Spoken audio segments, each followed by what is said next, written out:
paboritong ulam ng mga Pinoy na menudo, bibigyan ng kakaibang twist sa Kitchen Hit It. Ito ang menudong lamang loob ng manok. Bidang sangkap ang balun-balunan o gizzard ng manok na low in saturated fats kaya naman mainam sa puso, habang ang atay ng manok mayaman sa protina, iron at zinc. Gusto nyo na bang matutunan ang unique dish na ito? Pwes tutok na and let's start cooking sa Kitchen Hit It.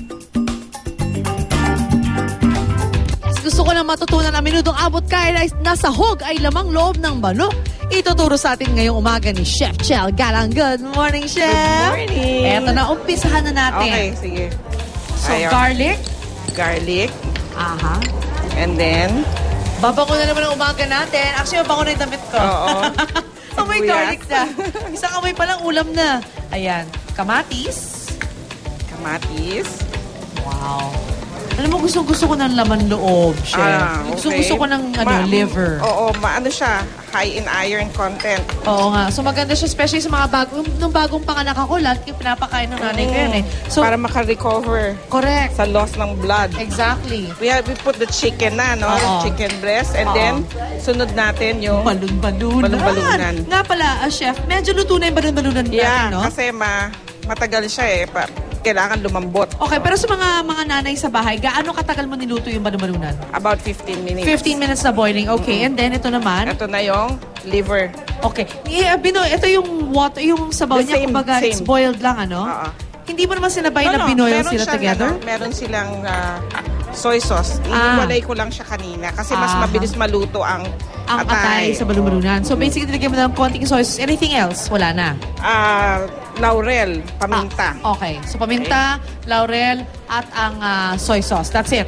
Habang binaboil sila. We put na yung ketchup? No, this is tomato. Tomato sauce. At tipid ko no? Ketchup. Ketchup lang ba yan? Oh, yan. Tomato sauce po siya. Tomato sauce para lumasa. Ayan. So, habang ginagawa mo yan, Chef, at naglalagay tayo ng iba't ibang putahe pa, magkakano ba ang aabuti ng dish ito? Tsaka, pang ilang tao to?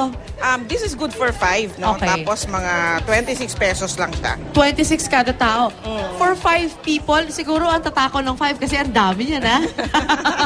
Ang dami talaga niya. O sa bagay, pagkasalakay gang naman kumain yan, 5 lang nga, 4 lang nga eh. Gusto yan eh. Oo, di ba? So, nilagyan nyo na ng hot dogs. At tapos, etong ating carrots. Na, pero na rin, no? Blanch na siya. For FYI lang po sa mga nanay, ibig sabihin po ng blanch ay? Naluto na natin sa tubig. Okay. Ng sandali. Ang sandaling-sandali lang, kumbaga lubog, angat agad. At yan naman yung patatas. So talagang ang ginagawa natin mixing-mixing na kasi nga na pre-cook na yung iba sa atin ni Chef Chel. And then ito, we add sa end kasi mas masarap ang bell pepper ng medyo malutong.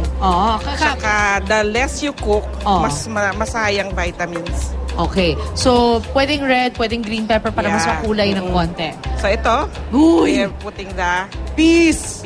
Green peas. I love green peas. Yan.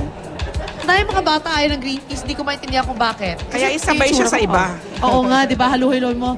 I love it. And pasas. Then our raisins. Yan. Uy, sayang isa. Natira. Tirahin talaga. Wala lang. Masarap ang raisins, ha? Matamis to. Ubas yan. Yung laurel, meron na tayo kaninang ginamit dun sa pinagbabara natin na toyo and ng mga laman loob. Kaya kahit hindi tayo maglagay, pero wala nang lansa.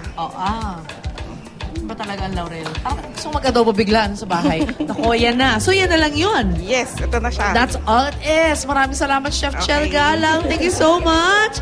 Kung kayo po, mga kapuso, may special recipe na gustong ibahagi sa ating mga kapuso, i-post nyo lang po yan sa Facebook. Unang Hit It Facebook page. At kapag napili yan, kayo mismo ang paglulutuin namin ng inyong pambatong putahe dito sa UH Kusina.